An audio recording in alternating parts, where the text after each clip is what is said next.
আজকের কর্মসূচি ছিল লং মার্চ টু সচিবালয় ছিল। লং মার্চ টু সচিবালয় আমরা করেছি, কিন্তু আপনারা দেখেছেন যে আমাদেরকে ভিতরে ঢুকতে দেওয়া হয়নি, ওখানে আটকে দেওয়া হয়েছে এবং আমাদের 5 জন প্রতিনিধির ভিতরে ডাকা হয়েছে এবং তাদের সাথে কথা চলছে। ইনশাল্লাহ দেখি আমাদের কি আশা, মানে আমরা যেটা চাচ্ছি সেটা যদি আমরা পেয়ে যাই তাহলে আমরা মাঠ ছেড়ে দেবো, আর আমরা যদি যেটা চাচ্ছি সেটা যদি আমাদেরকে না দেওয়া হয় তাহলে আমরা মাঠ ছাড়ছি না ইনশাল্লাহ। প্রশ্নের জবাব তো আমার উপদেষ্টাদের কাছে, যে আসলে ওনারা কেন আমাদের এই বিদ্যালয়গুলোকে আসলে এই অভিশপ্ত জীবনটা থেকে মুক্তি করছে না। এটা এই গাফলতিটা তাদের ভিতরেই, কেন তারা এটা হচ্ছে না।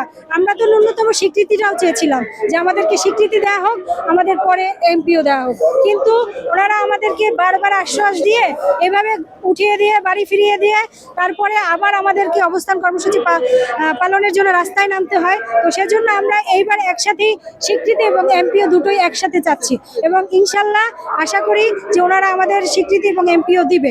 আর যদি সেটা না হয় তাহলে আমাদের এই অবস্থান কর্মসূচি চলমান থাকবে এবং আমাদের শিক্ষকেরা আমরণ অনশনে চলে যাবে।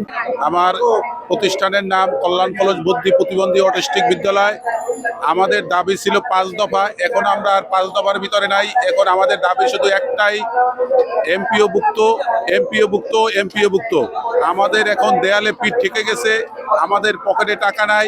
আমরা এই যে আন্দোলনে আসছি, এই আন্দোলনে আসার মতো আমাদের টাকা পয়সা ছিল না।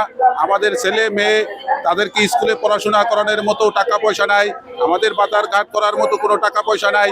আমরা শুধু সরকারের কাছে একটি দাবি, আমাদেরকে এমপিও ভুক্ত করে তারপর আমাদেরকে বাড়ি ফিরিয়ে দেবেন। যদি এমপিও ভুক্ত না করে তাহলে আমাদের জীবন থাকতে আমরা এই রাজপথ ছাড়বো না। যতদিন পর্যন্ত এমপিওভুক্ত না দিবে ততদিন আমরা এই রাজপথে থাকবো। এমপিওভুক্ত নিয়েই তারপর আমরা বাড়ি ফিরে যাব, এটাই আমাদের প্রত্যাশা। আশা করি উপদেষ্টা মণ্ডলী আমাদের এই দাবি মেনে নিয়ে অতি সত্বর আমাদেরকে বাড়ি ফিরিয়ে দেওয়ার ব্যবস্থা করবেন।